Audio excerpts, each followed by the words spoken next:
Hello, good evening, and welcome. Entrepreneurship is a privileged journey. It involves knowing the self, contributing to the society, quality of life in terms of value, intelligence, wealth, and respect. Well, you shall be surprised if I say these are the outcomes. The process is something else. The process is lonely, full of patience, stressful, time consuming, hard working, and at times makes you rags, not riches.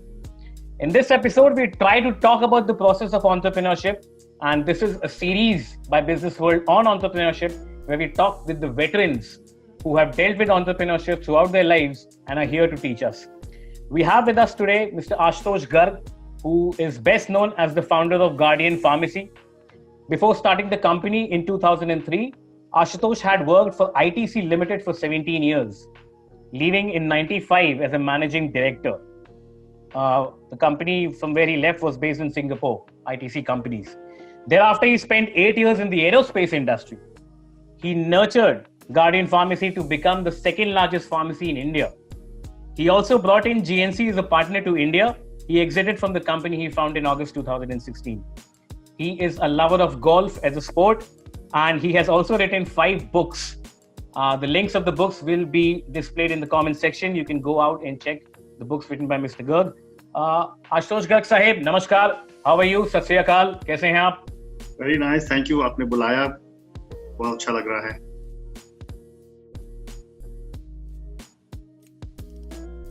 What I would want to learn from you or to ask from you is like basic questions which a lot of people who want to get into entrepreneurship keep on asking. Sure. First question is, how should you choose a co-founder? If there are parameters on you want to start up with somebody, what are the parameters you should have in mind before choosing a co-founder? So I think before choosing, the basic question is, do you need a co-founder? Okay. And that is very important. So you'll have both kinds of individuals. Some people don't want a co-founder. I believe a co-founder is very important because you bring complementary skills. अगर आप बहुत बढ़िया technical आदमी हैं और अगर दूसरा technical आदमी आप ले आए तो फिर तो आपकी लड़ाइयाँ होंगी उसमें कि भाई both of you are such good technical people.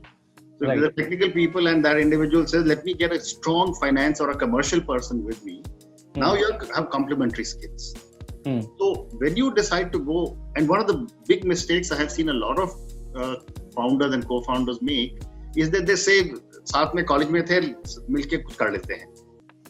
Right now, that does not bring any skills which are different unless you're saying that one person was in BCom, another guy was economics, and a third is an engineer. Right. तीन classmates या तीन रिश्तेदार मिलकर के कहते हैं हम कुछ कर लेते हैं, and then those things start running into problems. So most important thing is to find a co-founder, get a co-founder who number one has skills which are different from yours, and number two is an individual who can say no to you कि भाई अभिनव ये ठीक नहीं हो रहा, इसको रोक दो, rather than say Abhinav, what a great guy you are, and करते रहो without make and continue to make the mistakes. You're saying आपकी हाँ में हाँ मिलाने वाला इंसान नहीं होना चाहिए. नहीं चाहिए.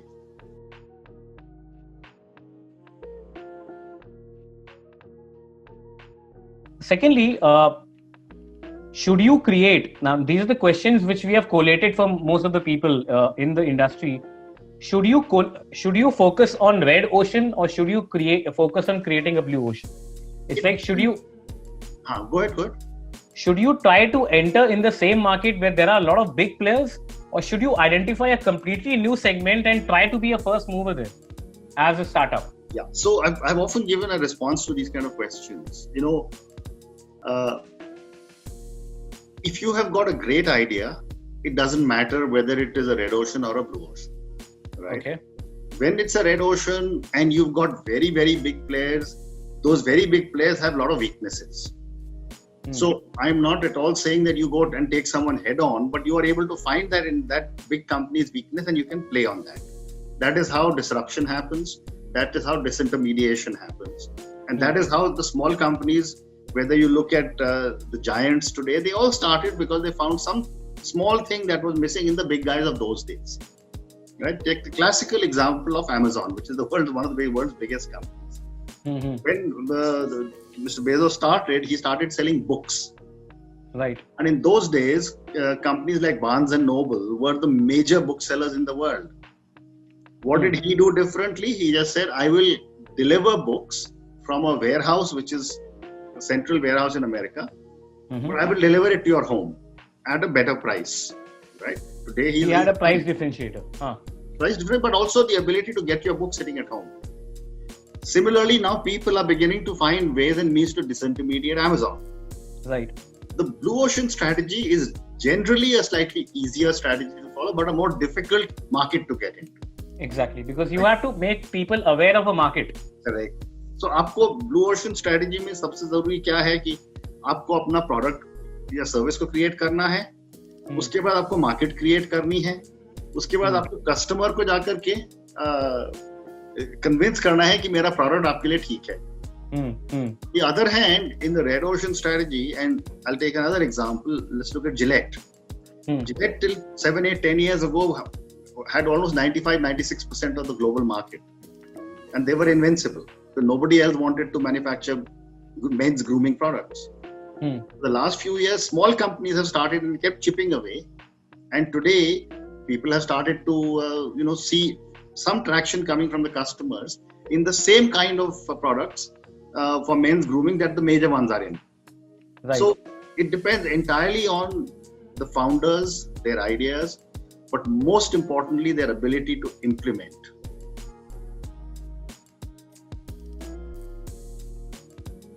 Let's try to keep this conversation, like I would like to draw your attention to a little more personal journeys of a lot of entrepreneurs. Like entrepreneur suicide has, risen a lot in the last 5 years. And the fear of failure, so to speak, or maybe, non-acceptance from society, financial burden.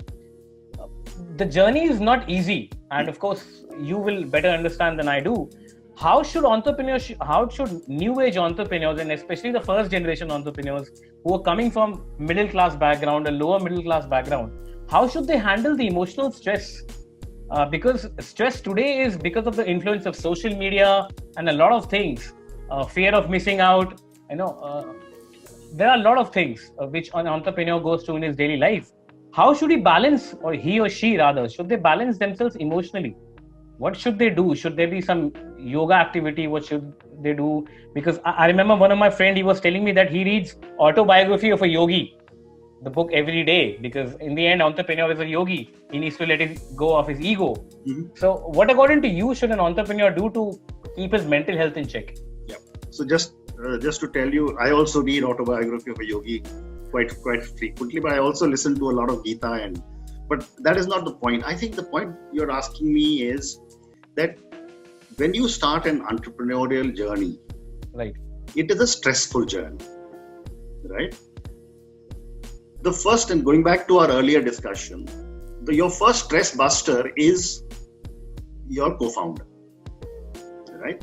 I mean, correct. What happens with most of us, Abhinav, is that we keep on bottling up our frustrations inside us.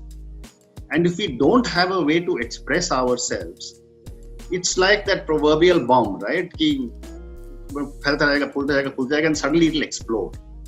Correct. Which is bad for the body, which is bad for your mind, and which is bad for your health. So therefore, you need to be able to keep talking about your frustration all the time to whoever you have as your confidant. I've known several people who talk to families, some people talk to friends. Even at 46, I was very, very close to my father, who was a very senior and a highly decorated army brigadier. I used to speak to him 4-5 days times a week, just to express my frustration. It's not that he had the answer, but if I'm speaking to you, a lot of my frustration, anguish gets taken care of जब मैं आपसे बात कर लेता हूँ. So अंदर की बात होती है, वो निकल गई, and I know I have the answers. So therefore, it's very important to have a good co-founder, someone you can speak to all the time. If you're feeling low, and I've written papers on entrepreneurial depression also. If you're feeling low, then you have to make sure that you do not take steps like I've seen some entrepreneurs take, which are almost making the ultimate sacrifice, because everyone has to understand that this is a journey. Right. Your company, your money, etc., to use Hindi terms, is basically Maya, right? So Maya. You cannot give up something as valuable as your whole life only because you are frustrated in business or you have lost some money. That's a very noble approach, and these kind of discussions started to percolate, especially after VG Siddharth's suicide last year. And a lot of young entrepreneurs started doubting their self-esteem. And so, Abhinav, I've written 2 articles on Mr. Siddharth, and I've actually argued the fact that, and this has nothing to do with Mr. Siddharth himself, but by taking my life, I am not solving the problem. Right. The problem is still there, and now I'm leaving the problem for my family to solve. Correct. Right? It's not as if I take my life, my loan has gone away. Whoever has given me the loan will recover it from my family. Correct. Right? But what happens with most entrepreneurs when they run into a problem is, number one, there is loss of self-esteem. You just spoke about failure. In India, failure is not easily acceptable. We are not yet a society that accepts failure, because we are always taught first आना, सबसे आगे रहो, and it's a part. और ये बहुत ही, और sir आपको लगता नहीं, बहुत ही रिग्रेसिव थॉट है आज के जमाने में? It is. मेरी अब आपसे बातचीत होती रहेगी. By December, I have a new book coming out on failure. The whole hypothesis is, it will be published by Bloomsbury. The whole hypothesis is it's okay to fail. And for the viewers, I must tell you that the last conversation I had with Mr. Garg, I was insisting कि sir कोई failure की बात नहीं करता. He's like, Abhinav, shut up. You should see my videos. You should read my book. I only talk about failures. I'm like, okay, yes, sir. Please continue. So it is very important for every entrepreneur or anyone who's contemplating an entrepreneurial journey to keep telling themselves all the time, it doesn't matter if I fail. मेरे को जिंदगी में बहुत opportunities मिलेंगी. Definitely. And even if somebody fails as an entrepreneur, he will always be the most seekable employer in this sector, because he has the ability to take risks. Correct. And that is one trait which people seek in today's times. Absolutely. So he, like Mr. Garg, is bang on there, and youngsters like me and people who are younger than me should definitely look up to him for guidance.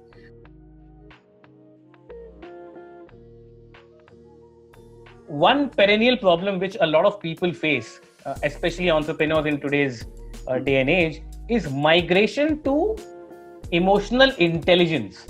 Handling people, handling egos of people, not getting into fights every now and then, and trying to be a problem solver. Now, what are some activities or some exercises, if there are? I mean, you might guide us. Or what should a person do to enhance emotional maturity, emotional intelligence? Because it is now one of the most important traits of an entrepreneur. So, that's a very difficult question to be able to answer, because a lot of the emotional maturity comes with age. Yeah. And... Or should we say experience? Experience. And how does it come? Up, 10 bari giroge, then you will understand that maybe I shouldn't have got angry so often. Maybe I shouldn't shout so much. Maybe I should be more tolerant of other people, right? And as we get older, more experienced, take more knocks that everyone's life has to offer, we all start to understand that there's no point in getting angry, right? So I don't know if you remember. Maybe you're too young for that, but there used to be interesting ads being run by Times of India when 2 people would have an accident and both of them would come out singing songs, trying to say that if your accident ho gaya, it doesn't matter. But I remember that. I remember those songs, sir. You remember those? Yes. I'm 34 years old, sir. You're still 1 year younger than my son. So, I think it's also a mind issue. Sure. I have, for example, and we all go through stress. It's not that मेरे को stress नहीं होता है, yeah. But one has to be able to partition one's life, partition one's mind. Sure. One big stress is your mobile phone. I can guarantee you, not even one person who's listening, who will listen to us, will say that at 7 p.m. or 8 p.m. at night or 9 p.m. at night, I put my phone away into another room and I don't take it till 7 a.m. or 8 a.m. or whenever I wake up. I have done this for many years. 7 p.m. in the evening, I stop looking at my phone. It goes into another room on another table. Okay. And I only look at it at 6 o'clock next morning. Right? You do that every day? Every day, and for at least 10 years I have done that. Right? Now, and this takes me to the next part of being able to manage your emotion. Yeah. And that is your ability to say no. I'll give you an interesting story. बहुत साल पहले I was with some American colleagues in China. तो मैंने उनसे पूछा, I asked these Americans, I said, what is the difference between Chinese and Indians as you perceive it? He gave me a very interesting reply. He said that the difference is very simple. It is very difficult to get a Chinese businessman to say yes. And it is very difficult to get an Indian businessman to say no. हम Indian को कुछ भी बोले कि करोगे, हमारी dictionary में एक बहुत खराब वर्ड आ गया है, which is जुगाड़. हाँ जी, बिल्कुल सही बात है. And that जुगाड़ is such a horrible word because now we have figured out कि वो जुगाड़ यूज करके हम कुछ भी करने को तैयार हैं, whether we deliver it or not. Right? So I think these are all maturities that come into us not because of age but because of experiences. There are people who at 25, 26 have been through a lot of life's experiences and they've seen their knocks. There are others who carry on till they're 50 and they still don't have the same experience. There is no right or wrong answer to your question of how do I get emotionally stable. But the biggest and most important realization is within ourselves. जब मैं गुस्सा होता हूँ, मुझे मालूम है कि मैं गुस्सा हो रहा हूँ और मुझे मालूम है कि मैं गलती कर रहा हूँ. मुझे मालूम है कि मुझे नहीं करना चाहिए पर फिर भी करता हूँ. So if I can control my own mind at that particular point of time, that is how I will bring much stronger emotional stability. Sure. Now that's a very deep answer, and I think it will take ages and individual time for each person to figure out how to get emotional strength and emotional intelligence from his or her perspective. Mr. Garg, आपने जब start किया था 2003 में, उस time मैं ये नहीं कहूँगा माहौल अलग था. Of course there was a lot of difference, but relatively it was a novice market. Like we were only 10 or 11 years old into liberalization. Yeah. Now in today's scenario, a lot of entrepreneurs get frustrated because they are not able to raise funds for their company. Now I remember I got this very good insight from one of the senior investors. We were giving a pitch. He said that Abhinav, most of the people, entrepreneurs especially in India, and this is a general problem from India perspective, like you said, ना नहीं बोलते हैं India में. यहाँ पे भी आप fund मांगने जाएंगे तो इन्वेस्टर्स आपको कभी ना नहीं बोलेंगे. बिल्कुल, है ना. वो बोलते नहीं कि हाँ करते हैं, अच्छा है, बहुत अच्छा है, हम बाद में देखते हैं, और टालते ऐसे सालों निकल जाते. So he was mentioning that a lot of entrepreneurs waste their time in pitching to the wrong people. Correct. And eventually get frustrated because those wrong people demotivate them to such an extent that they start doubting themselves. And this is a peculiar problem faced by our generation of entrepreneurs. क्योंकि अभी VCs भी बहुत आ गए हैं और entrepreneurs भी बहुत आ गए हैं. And I personally, sir, I mean, with all due respect, of course, to you, but there are people who call themselves angel investors and they have a fund limit of 5 lakhs. I mean, with that rationale, even I can become an angel investor, Correct. So what would you guide entrepreneurs who are trying to raise funds? What should be the correct approach? And this is coming after a premise when you know that this is the right time to raise funds. Correct. So we are beyond that question that whether you should raise funds or not. So the first question is not whether you want to raise funds or not, but understand how much money you need. Sure. Again, हमारे में यही वो होती है कि अगर मुझे 5 करोड़ रुपए चाहिए तो मैं 25 मांगूंगा. हाँ. अच्छा, वो 25 तो 5 करोड़ अगर मैं मांगता और मेरी कंपनी की वैल्यूएशन अगर 20 करोड़ है तो मैं आपको 20% डाइल्यूशन हो जाता पोस्ट मनी में.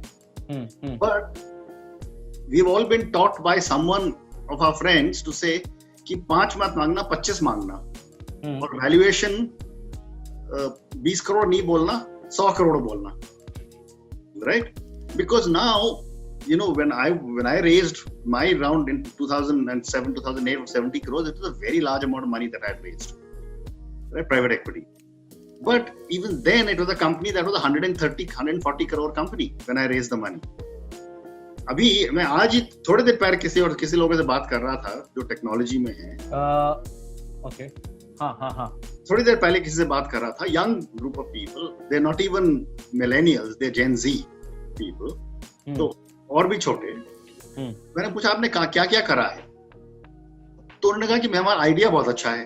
तो मैंने कहा आइडिया तो है पर उसको इम्प्लीमेंट नहीं, हम पैसे दीजिए और हम बना देंगे आपको. तो मैंने कहा मैं पैसे कैसे दे दूं, आपने तो कुछ बनाया ही नहीं, इधर हमारे को ट्रस्ट करो. तो हमने कहा कैसे ट्रस्ट करें आपको. तो what I am saying is that वो पिछले 1 साल से मारे घूम रहे हैं चारों तरफ to be able to raise money.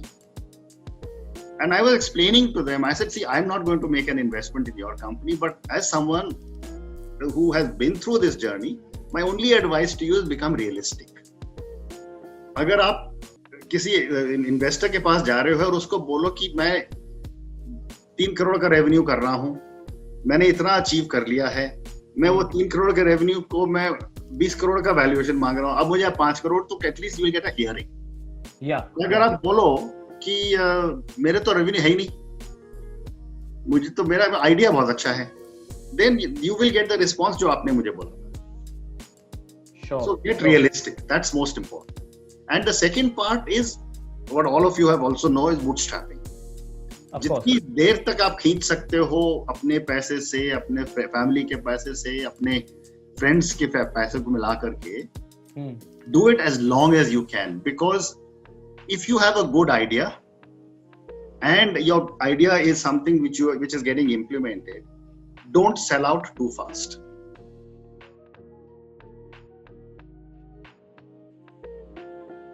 A lot of entrepreneurs, and this is a trend globally, they choose to be small giants. Now, this is a word which has come out from a lot of entrepreneurs. They do not want to raise a lot of money from large capital firms. They choose to be small. In spite of being offered a lot of money on the table, they choose to be small, and they say that by staying small, we are able to maintain the soul of the company. You know, and at the same time, we are able to do a lot of other work as well. A lot of big capital brings in a lot of commitments and a lot of commitments to be delivered, and also a lot of obligations, which does not let you be free. How correct do you think that approach is, and how incorrect, or maybe how subjective that approach is according to you? So, I would be on the other side of this. Okay. You know, it is that old one, and I'm sure आपने भी सुना है कि it is better to have 50% of 1,000 than to have 100% of 100. Okay. Right? So it is okay to say कि मैं छोटा रहूंगा, I have control of my company, I'll have the soul of the company, etc., etc. But, and yes, there are people, you know, if you're in such a high margin business, या आपका 80%, 90% आपका margin बन रहा है, and आपको कोई जरूरत ही नहीं है, and you are happy with whatever you're doing, that's one way to look at it. But if you are building a business that has the normal margins of 25, 30, 35%, if you have a product or service that can be not just national, but be global, then I would go for that global platform, because from India, we need to be able to get the next Amazon. We need to be able to get the next Alibaba. We need to be able to get the next Tencent, Google, Apple, you know. Why are we not being able to deliver these kind of giants from our soil when we have not just everything, we have a big domestic market, we have the capital available, but what is even more ironical or interesting is that people from our own country are going and running all those businesses outside India. So I would urge everybody who's listening, you've got a great idea, set your sights really big. Talk about making a company, building a company, that goes across the whole country, that goes across all of Asia, that goes across the whole world. Rather than say कि मैं तो इतनी 10 गाड़ियां बेचने से खुश हो जाऊंगा, उसमें मेरा घर का खर्चा निकल जाएगा. फिर वो 10 गाड़ियां अगर बेच करके आपका घर खर्चा निकल रहा है, तो कोई आपको 2 महीने के 6 महीने 1 साल बाद डिसएंटिमिनेट कर जाएगा और आपका वो नौकरी भी चली जाएगी, धंधा भी चला जाएगा. So think big. So you think scale is important? I think so.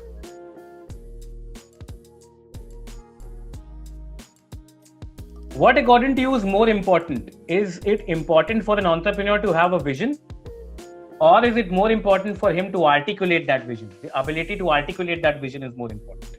I think both are very important.